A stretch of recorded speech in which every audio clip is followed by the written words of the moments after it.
Good morning and good evening, everyone. I'm JP Stevenson, Head of Market Development for EiQ. I'm Ding. And we are so pleased to welcome you here today for our webinar that's focused on supplier engagement, navigating supply chain shifts in this very turbulent time for global trade. I think there's a few reasons outside of this why we're especially happy to be having this conversation now. We're just coming off the back of having our Hong Kong leadership series where we welcomed maybe even some of you that are in the audience today to a discussion that was about 100 different brands talking actually about how supplier and brand relationships might evolve. Lots of ideas, very clear that technology will be at the center of that. But we wanted, in providing you with our view of supplier engagement today, to draw upon those insights as well as data that we've spent researching to understand actually these shifts in technology. Beyond that, I think it's also an interesting time to ask this question now. We've seen responsible sourcing change within the past even 2 years. Its importance is far greater than previously.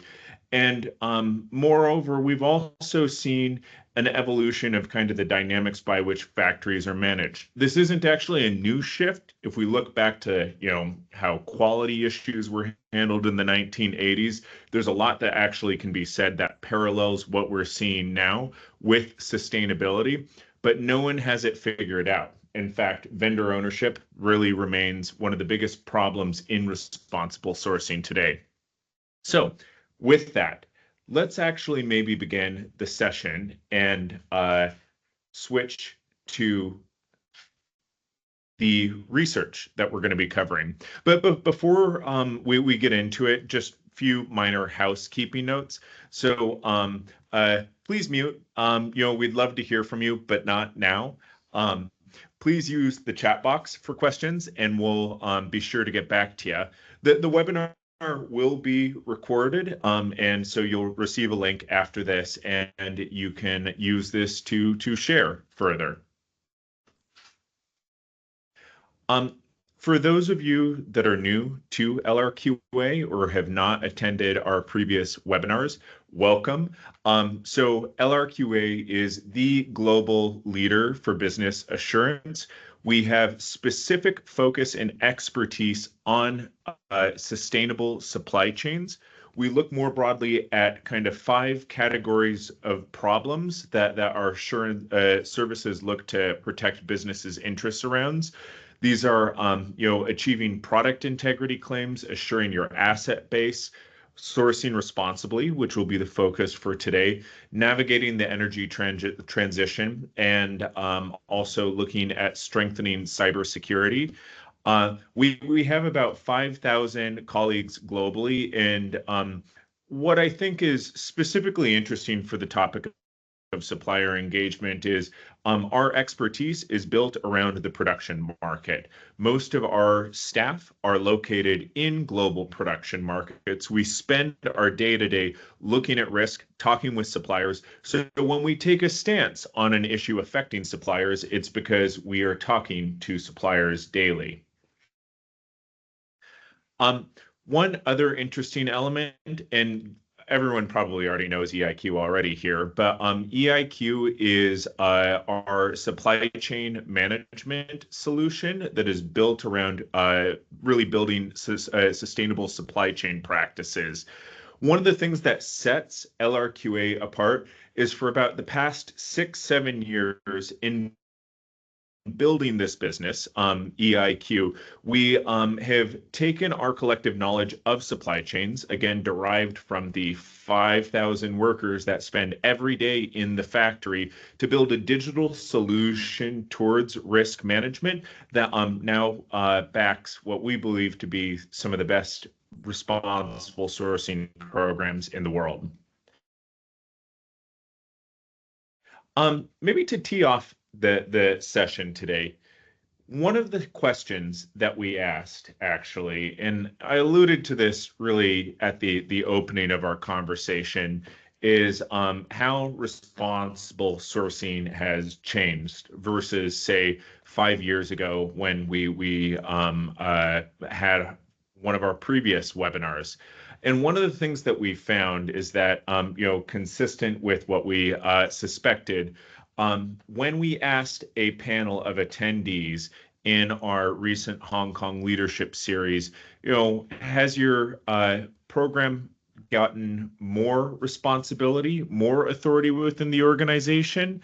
Has in it, maybe for the current political circumstances, has it seen power stripped back? The very clear answer that we saw across the board is that more and more we are seeing responsible sourcing at the center of the organization. So 21 respondents said that actually their scope has responded or grown from the size of a coffee cup to that of a swimming pool. 29 have said that experienced a moderate growth, and 31 have said that it has remained the same size. Only 8 have really indicated that perhaps their program has shrunk. So if anything, I think from this we can take this as a clear point of view that responsible sourcing now more important to organizational health, resilient supply chain management practices than ever before. This has not necessarily meant that things are easier today than previously. We see a much broader issue set than certainly, issues that were present a decade ago. Trade wars and geopolitics, shipment detentions into certain markets, regulatory complexity as we've moved from a position of having soft laws around our work to hard laws. Beyond that, though, extreme weather, as we're starting to see physical transition risk play out, cyber attacks in supply chains. Let's remember that actually supply chains upstream tend to be most vulnerable to cybersecurity attacks because generally you have much weaker systems in place around them. Same or continuous risks around incidents, fires, strikes, pandemics. The sources of risk really are more numerous than ever. And I think now, especially looking to the future, and this came across real clearly in our Hong Kong leadership series, there is increased risk of disruption because the way that technology, artificial intelligence in particular, is reshaping the way that business is done. How we look at the prevalence of extreme weather events that have now caused factory bases to temporarily shut down, or folks maybe fully look at relocating from certain areas. These are not problems of trade that existed in any other point in time at this scale than today. And it has made responsible sourcing, by definition, much harder. The tariff environment specifically is a unique challenge to 2025. We see, of course, this in the U.S.-China relationship. Let's not forget that this actually is not a new tension. It dates back to the start of the U.S.-China trade war during the first Trump administration, but now it is back under the spotlight. Thankfully, a lot of programs are better equipped, having, again, experienced this the first time around. What this does unfortunately translate into is increased cost burdens as, like we saw at the beginning of the U.S.-China trade war, folks don't necessarily fundamentally decouple. Their supply chains just get longer. There gets more nodes that are added in, and risk maybe gets obfuscated further. Beyond this, we can also anticipate continuing to see this play out, in the near term, especially as other markets where there's large trade imbalances come into focus. We've heard, for example, that Vietnam might be on the radar, but as we also know, it depends a little bit on the way which way the wind is blowing. There is a fundamental shift in regulation, though, that we're seeing that's really quite interesting and not previously focused on. And this has actually come in through scrutiny over de minimis practices, both in Europe and in the US. We have seen those paused temporarily because removing such loopholes creates a very impracticable system for measuring risk, but potentially much broader set of goods with that are now subject to scrutiny. This all challenges folks to diversify sometimes away from, sometimes with longstanding relationships into new markets, and creates a general environment of trade uncertainty. Beyond this, these new markets are not necessarily removed from their own set of problems.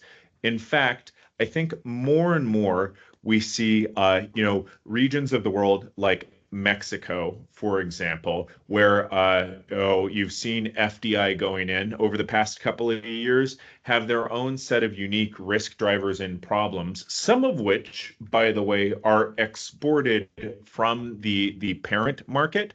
If it's, say, Chinese capital that is going and building in.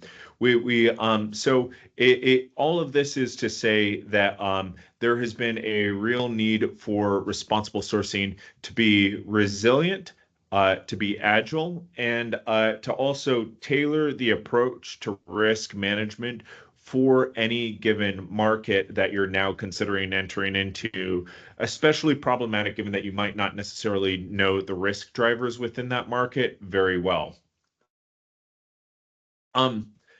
We see a common set of problems that have also emerged around this, because outside of just the traditional framework that brands have begun to look at managing risk through, more and more when we talk to responsible sourcing teams, we see that actually, there's a broad set of criteria that goes beyond these historic evaluation criteria for suppliers to look at new forms of risk.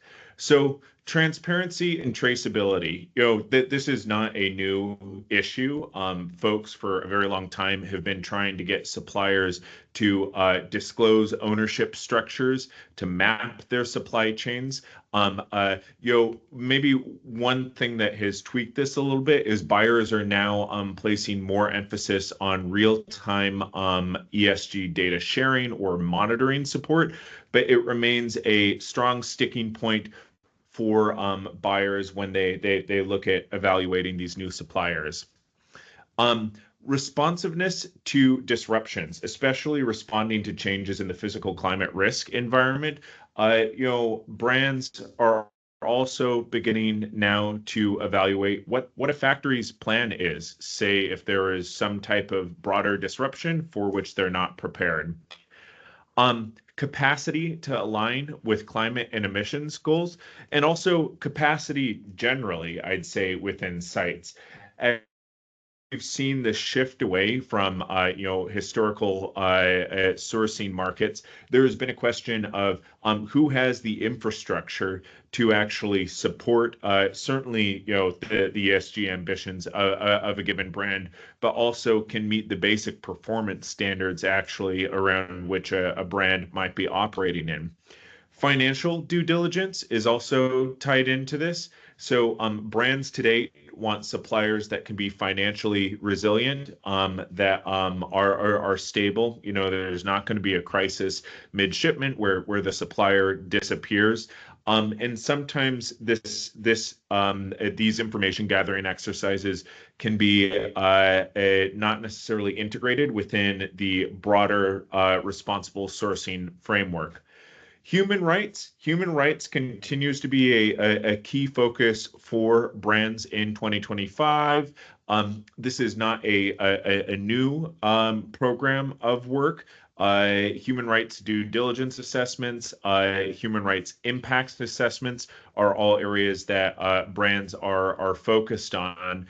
What is maybe different today is that the stakes are higher, and because a lot of this is now around a environment where risks are codified and sometimes punitive. Technological maturity.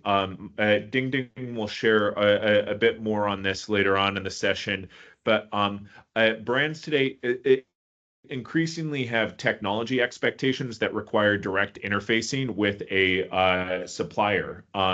And this forces the supplier to have a different operating system than perhaps they had previously. And certainly when you have different requests around technology coming from multiple different buyer sets, it creates a problem around, what do you respond to?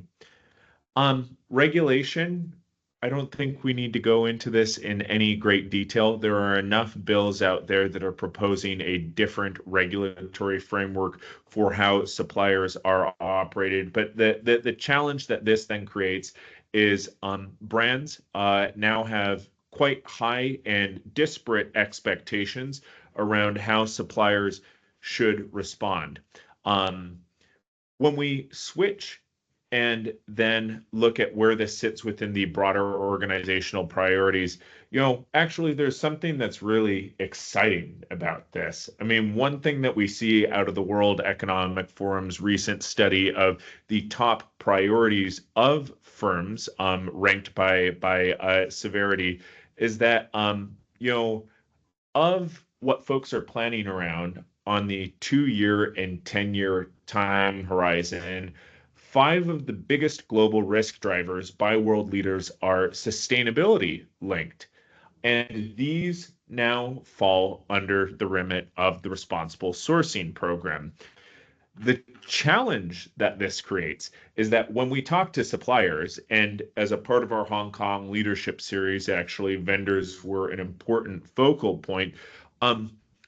What we hear is that there's really 6 barriers that prevent brands and suppliers from talking the same language and potentially the factory evolving to meet the brand's requirements.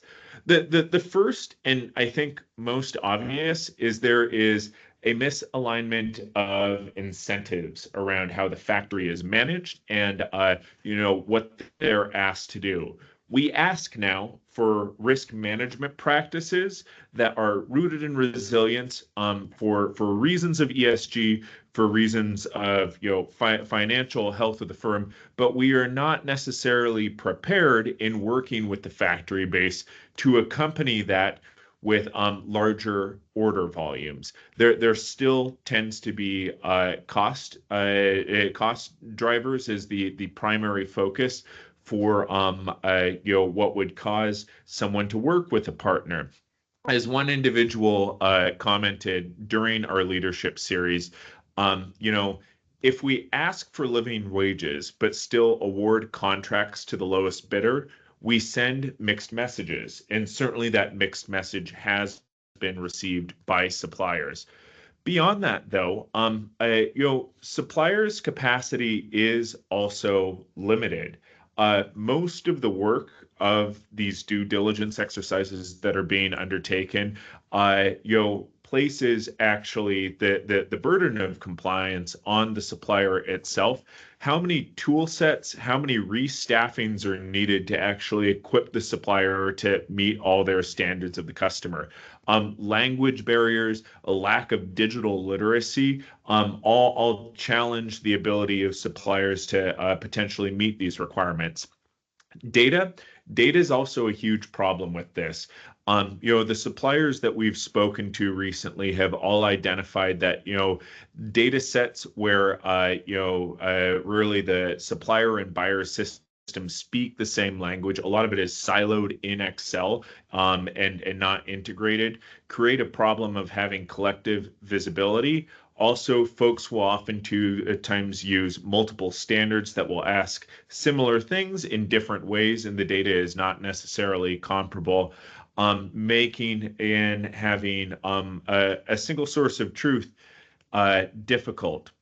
One especially notable challenge, and this actually ties in, I think, into the misalignment of incentives, is really also around the power asymmetries that suppliers and buyers now face. Buyers talk a real big game, actually, of what their expectations of suppliers are, but ultimately are very quick to exchange suppliers in the case that their performance standards aren't met. That, from the supplier's perspective, obviously creates a great deal of fear over whether or not they're going to be invested into.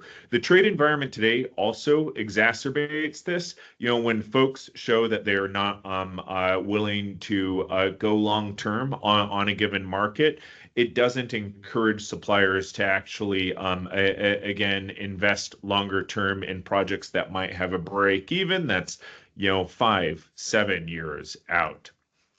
The two other barriers that we identified, one-way communication. Most suppliers today feel like they're being talked at and talked down to, and also most have commented, and we work a lot around this problem on that they're fatigued from audits. We use repetitive, duplicative audits that erode goodwill, and there's not necessarily a carrot to go along with the stick. This has also meant that this has also occurred at a time where a lot of brand programs are resource constrained. I don't think anyone today, Ding, has really said that their program has the resources of NASA. Even if we had nine folks in the room that commented that their budgets are bigger. Most of those that we've surveyed actually have said that their program base is about the same size as previously. I think everyone would probably actually comment that they have to be pretty scrappy in order to bridge this gap that exists between buyer and supplier expectations. A few comments that we heard in the room from our discussion, and I think it brings home the point that actually what's needed now is, in so much as it's a set of tools that can be used for managing risk better and for looking at a new issue set, is you have to build a foundation in your relationship that's based on trust, and trust that quite honestly does not exist with a lot of suppliers today. One head of sustainability on this and on the insufficiency of the current tool set stack commented, we have ESG targets that go out to 2030 and 2050, but we're still managing our suppliers with tools from 2010. We ask for emissions data, gender stats, living wage verification, all on spreadsheets. And then we wonder why progress is slow. If we're serious about transformation, we have to modernize how we engage, not just what we ask for. So tools have to accompany, a broader reporting framework.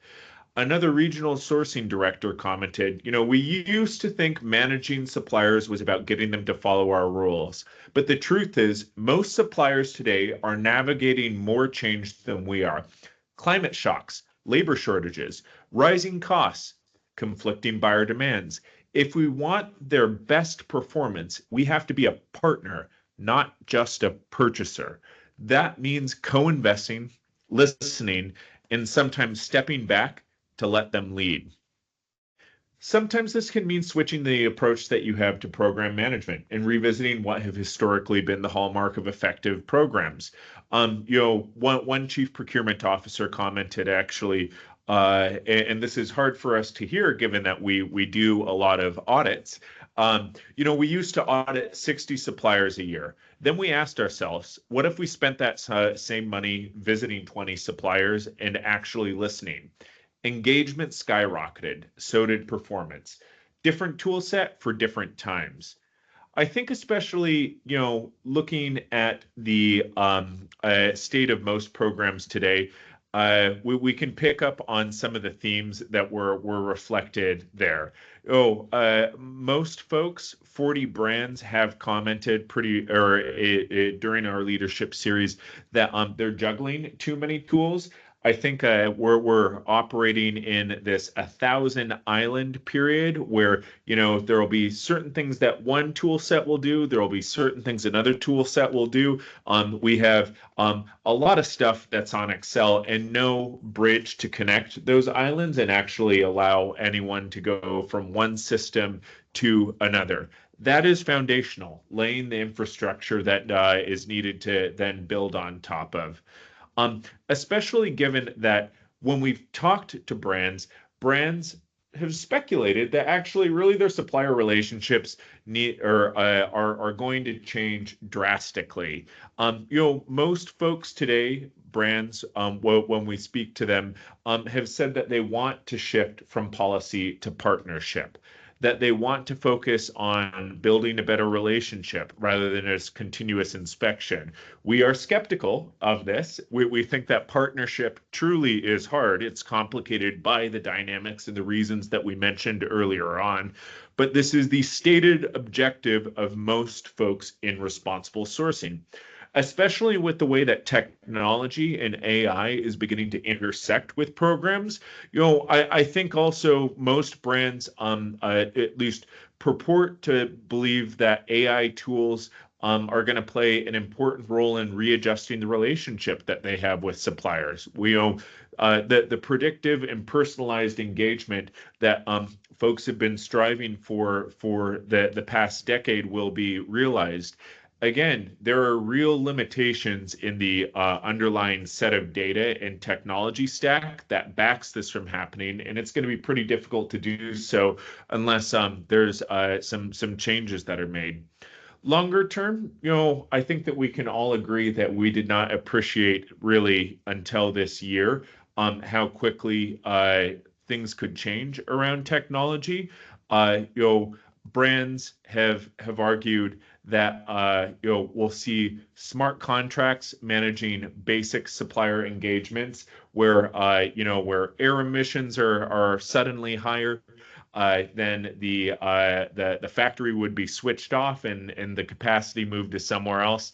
And that vision that brands might have for their program has to be rooted in the reality of what obstacles in most programs are today, which are constrained by the way that we look at suppliers. To that point, Ding Ding, I would love it if you could tell us a little bit around some of the gaps we see between the ideal state and the practical realities of managing suppliers today, as well as a little bit around what the future might look like. Thank you, JP. Very interesting times as well. Maybe for the next 10 to 15 minutes, we'll double click into some of those points that JP just highlighted. First, before we go into the details, we want to quickly show these slides. For those that have participated in our previous webinars, you may find these slides quite familiar. This is the typical workflow for supply chain due diligence for sustainability performance management. This is how a good program looks like. There are a couple of characteristics for a good program. Number one, it's not one size fits all. Not all of your suppliers are the same. You shouldn't be using the same tool for all of them, number one. Number two, in order for a workflow to really work, especially system powered, you probably need to have some proper data management. At bare minimum, you need to know where your suppliers are located, who they are, what is their full name. This also means, you probably want to do some data-driven, risk-based analysis to help you monitor how your programs are actually doing, what kind of impact you have achieved, not just by looking at how many audits you have done or how many caps you have done in a particular calendar year. Those type of matrix-based reporting may not be enough for the near future regulatory requirements. So this is current program and how a good program looks like. We have seen some changes over the last 5 years, not just in terms of scope, but also in terms of the sources of data. As many of you know, we have an adverse media screening tool called Sentinel. We, look at the internet and see what kind of sustainability related risks out there related to our client supply chain. And this becomes a very common tool for quite a lot of customers because we realize audits, may only provide us a snapshot of the, situation. It does not provide us ongoing, continuous monitoring. Just want to give you a couple of examples on some of those data points. On the left-hand side is the fatalities. When was the last time we actually saw a fatal incident in audit reports? Almost never. However, there are so many accidents, workplace accidents happening every day. This is just 2024 data. Looking at the companies that we cover, we see over 300 fatalities happens in the global supply chain, not just in high-risk countries like China, the US, but a lot related to US, Canada, UK, European countries. Now, it doesn't mean this is the full picture, or we can say, US and UK are higher risk than China, because, this type of data can be biased, like every other data source, depending on the availability of the data, media, attention, the transparency or disclosure of those data into public domain, etc. But still, the key point here is this can be helpful. This can help us to identify potential blind spots in our existing programs. And, on the right-hand side, the human treatment can be even a better example because harassment is prevalent in supply chain. We all know that, but it's hard for us to identify harassment or discrimination related violations in an audit report. It's still a very small percentage of audits that we can see that. But with internet, with the expansion of social media, we see workers to be more empowered to voice their concerns, voice about their experience on the internet. If you think about this, this is really very helpful for this type of issues. For child labor, it might be less critical because a child being online to claim I am a child and I'm being abused is probably to a lesser degree. But any adult workers can be on internet and saying that I'm mistreated and I've experienced some sort of harassment. So, what we're saying here is additional data sets like this can be extremely helpful. It's not perfect. It has its own bias, but it can be a very good addition to our supply chain monitoring program. And Ding, one of the really interesting points too about this, I think, is we've been talking a little bit around just how a lot of the upstream supply chain is becoming more digital. Technology will be more central. Yeah. Actually, our ability to collect this information is only because of how digitalized certain parts of the supply chain now are. So maybe if it's not necessarily adverse media, 5-10 years later from now, we're looking at a fundamentally different set of data that wasn't there previously to track risk in areas where you wouldn't otherwise have visibility. Absolutely. And it's so interesting to see this type of space grow and, play a much more important role in our day-to-day work. Want to give you another example, the explosion of systems. As JP mentioned, the technology has really developed quite a bit. One thing that we probably notice is the explosion of systems.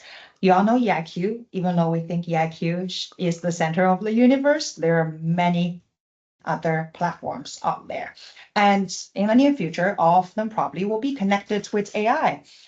This is bad and this is good and bad. This is great news because data are more accessible. Technology are more accessible, not just for large companies with lots of resources, also for small, medium, and sized enterprises. But this also means challenges because systems are often not connected. and integration of systems can be very challenging.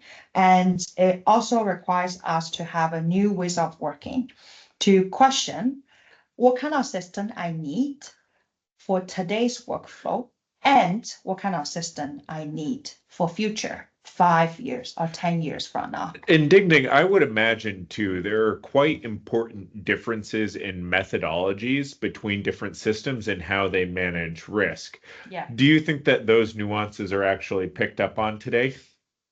Absolutely. Maybe that can be another webinar topic. We'd love to talk in more detail on, small features, why we designed it, and how that can have a major impact on the quality of services. Maybe let's go back a little bit. What does that mean? With the technology expansion, with the data source expansion, we have been talking about these two words quite a bit, resilient and agile. We need a resilient and agile supply chain. I think, since COVID, those two, that makes a lot of sense. It means we need to diversify our supply base. We need to, make sure we are ready for disruptions, etc. But how a resilient and agile responsible sourcing program looks like, this is our attempt to answer that question, and would love to get your feedback on how we can, translate some of those ideas into pragmatic program designs. On the resilience side, number one, we need to diversify our sources of data. I think that makes a lot of sense after hearing the, Sentinel findings. Number two, we also need to work very closely with other partners, not just external partners, but also internal partners, specifically IT and your legal department, with all the systems that you need to integrate up with. You need your IT department on your side to make sure your day-to-day life is actually made easier by those systems, not the other way around. And that's a big if. That's a big if. That's number one. Legal department, of course, with all the regulations coming up, you need them to give you, legal advices on how best to, meet or manage those regulatory risks. On top of that, data sovereignty, what kind of data you can collect, what kind of data you can store, where you can store them. They're going to be a lot more legal related questions. Like you need your legal team on your side, work with you closely day in and day out to make sure you're ready to answer those questions. And of course, you need to be ready for disruptions. Physical risk is one of the regulatory requirements or changes in regulatory requirements also is another example. Lastly, you need your suppliers to support you. With all, say tomorrow you have a CBP detention, one of your shipment is detained. You will need your suppliers to provide all the evidences. You can't do that by yourself. You need to make sure they're ready to provide that type of documentation when needed, in a very timely fashion. So that requires you to really rethink about your supply chain. You probably will not be able to have that type of leverage for everyone in your supply chain, right? But segment your supply chain, identify high risk suppliers, identify what type of risk, right, they may have, and what type of capability they need to develop to make sure that they can deliver and meet your requirements. That's resilience. Agile. We also need real-time transparency, right? Not just audits, yearly audits. You want to know what's going on in my supply chain at any given point in time. You need technology, not just systems, not just AI technology that covers both data, systems, AI, etc.